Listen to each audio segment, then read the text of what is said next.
Welcome to In the Hot Seat with the Tenney Group. I'm Spencer Tenney. It's good to be with you. Today we've got the man, Chris Smith, VP of Transportation of the Specialized Carriers and Rigging Association. Chris, welcome to the Hot Seat. Welcome, Spencer. Thanks for having me. Well, before we heat things up, just take 30 seconds. Tell us about who you are and the work that you're doing at that fine association. Sure. SCNRA is pleased to be celebrating our 75th anniversary this year. Really exciting. We are represent about 1,400 members all over the world in the specialized transportation, crane, rigging, millwrighting business. And if it's big, heavy, and needed for industrial moves, our folks are the ones who are out there doing it on the road and on the cranes. I love it. So let's jump right in there. Chris, what's the best and worst thing about the transportation industry? Go.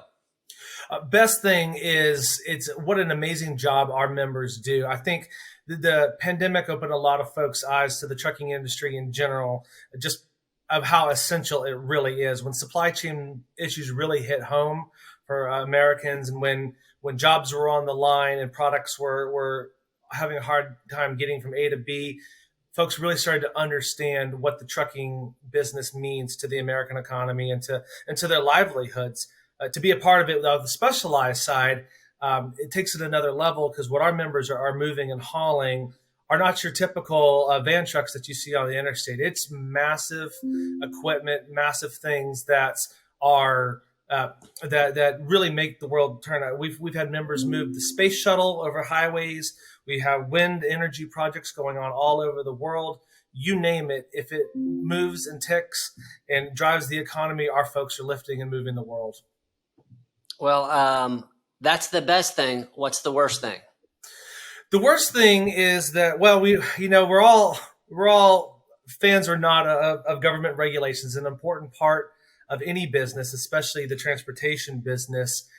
But it's particular to this industry because all of the federal rules and regs that apply to the trucking industry apply to specialized trucking as well. But on top of that, you've got 50 different states, and to our neighbors in the north, another 13 provinces that all have the authority and the power to govern oversized, overweight trucking in very different ways. And for the better part of our association's livelihood, we've been having conversations with all of these states and governments across the country on what that really means to our business. These are complex moves our folks are doing. There's 14 days. Sometimes you're moving upwards of 1 million pounds of equipment over the highways and byways of America. But every time you hit a state border, the rules change. So you could be in the state one day that's letting you travel at daytime to hit the border, and you can only go at night. What does that mean? What does that mean for the customer who wants the product delivered? What does that mean for your driver who needs to find a place to park, who needs to sleep?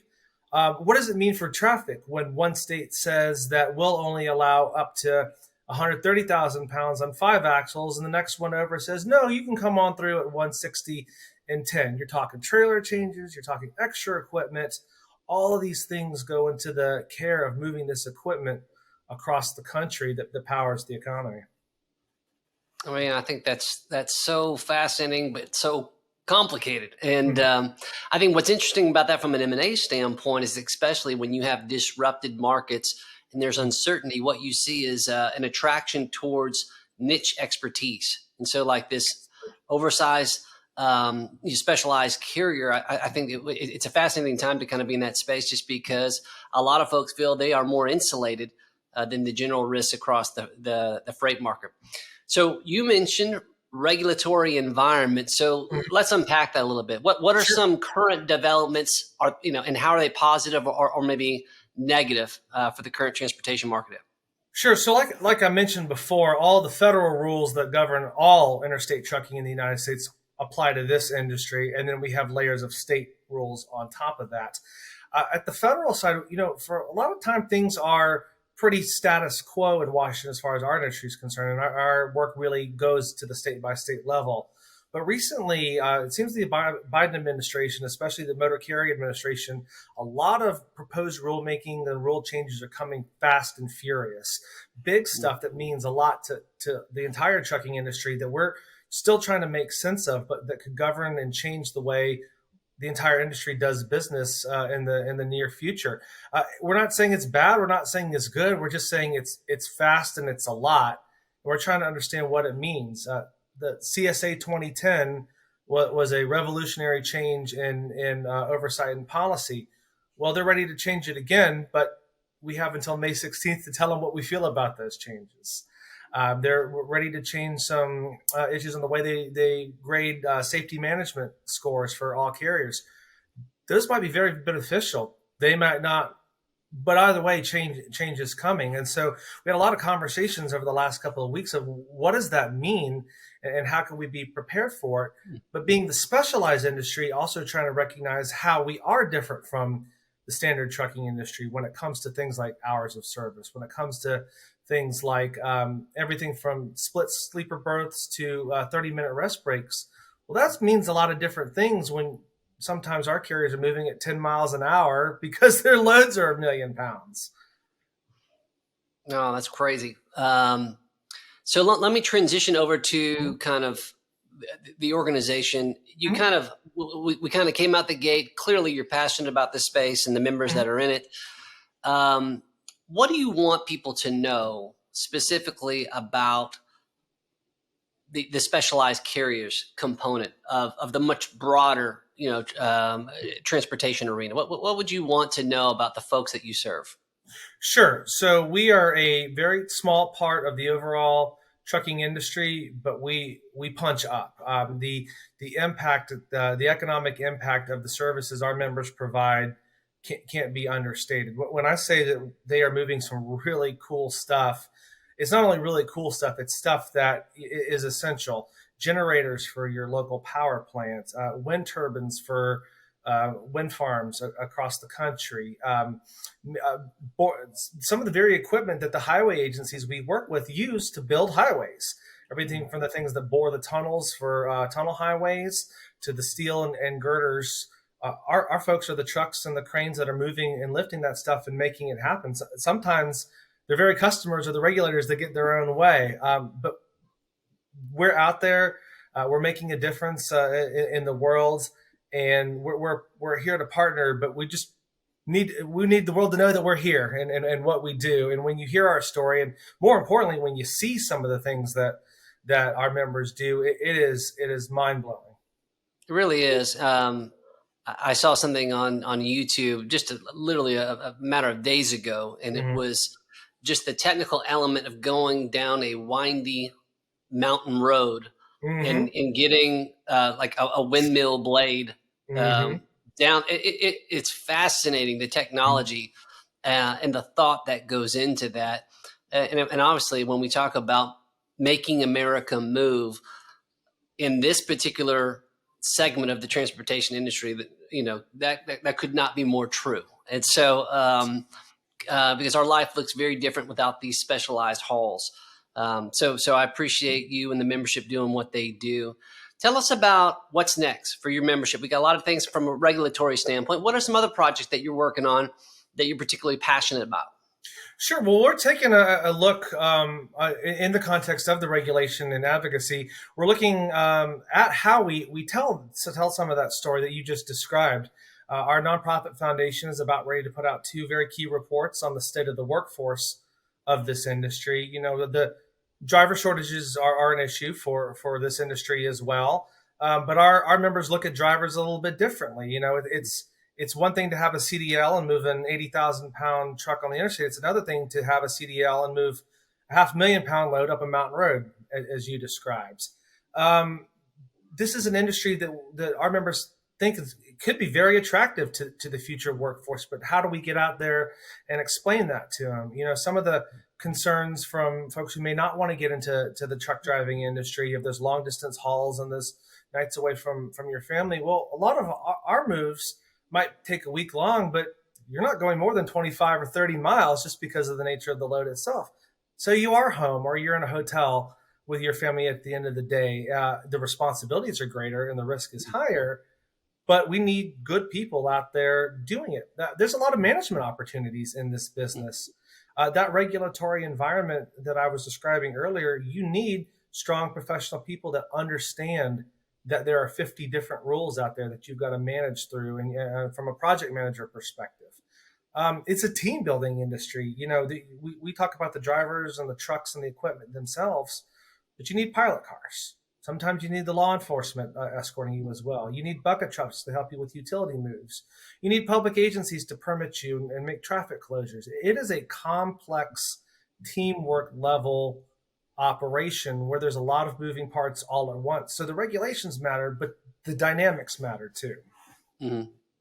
Well, I think it's really fascinating because the way that you kind of created that distinction between your heavy haul, your traditional truckload Mhm. driver versus this specialized, it's a very different experience. So I'm curious, where do you see members in your association going? Where are the new talent pools to go to attract new drivers? So yeah, we actually had a great session on this in Florida last week too. There are a lot of our members are well experienced with apprenticeship programs. They will build their own in-house schools. We had a carrier and crane company from Tampa where she has developed an in-house training school and program that also offers incentives to potential candidates to stay on and drive with the company. The Florida Trucking Association was telling us about how they've partnered with state and local community colleges to recruit drivers, and even have carriers cover the cost of the CDL exams. And those kinds of incentives are what we'd like to see more of, to one, educate the population of why this is a cool business to work in and why there are some opportunities, and two, that there are companies out there that are willing to help you make it happen, because we need that support and we need that pipeline growing. I like that. So you mentioned the association annual event that just took place. Mhm. What was maybe two takeaways that you would want our audience to know about that came out of that event? Uh, Two takeaways. I can't underestimate the relationship we have with the public sector agencies that regulate us, and that by that I mean the states themselves. We had over 25 state transportation agencies represented. They had their own meetings. They met with us directly. We feel positive that they hear us on these cross-border issues and that they're willing to partner with us. Each one has their own concerns and the things that keep them up at night too. But at the end of the day, they have a duty to have a safe highway system for all citizens. We benefit from that as well. Having that dialogue, both one on one and in open forums, I can't underscore how much that has yielded change for us over the decades. And two, we're coming out of some really, really crazy times and finally getting back to normal again, whatever this new normal is. But there's some new opportunities coming on the horizon, but different ways of thinking about it. Where are the commodities coming into the United States that need heavy haul and oversized overweight services? What are manufacturers and OEMs making around the world that are getting bigger by the day? Do we have the infrastructure capabilities in this country to handle that? We worry sometimes that states are getting more and more restrictive as they are worrying about their own things, and yet products are getting bigger and bigger. Those are the kinds of things that we work through at meetings like this, and these are the conversations that we hope that both our members and our state partners take back to their organizations to promote change. So let me ask you this: you've used the word "cool" a couple of times in this interview, which that doesn't happen a lot, and Sure, sure, that has me leaning in, Chris. So sure. I'm wondering, what's one of the coolest things that you've experienced as just in terms of being in the transportation industry itself? Like what would you point to? Um, and this is kind of our wild card question. Sure, sure. Just kind of wrap this up. What would you say is just maybe one of the coolest experiences that you've had as being part of this industry? Uh, Being able, I'm a touch see kind of person. Being able to see it in action and putting the pieces together uh, helps me learn, but blows my mind away too. We have this great thing called the Job of the Year program, where our carriers and our crane companies compete for the biggest and best jobs around the world. But that's also a forum where it all comes together, where you see all those regulatory planning pieces all fit in and come together, and that project actually gets executed. And it's just stunning, the scope and size of this. We made sure the state officials saw it this year too, and even they were, because it was important for them. They're not always out there in the field getting to see this stuff, but it inspired them to understand the importance of their own role in it as well.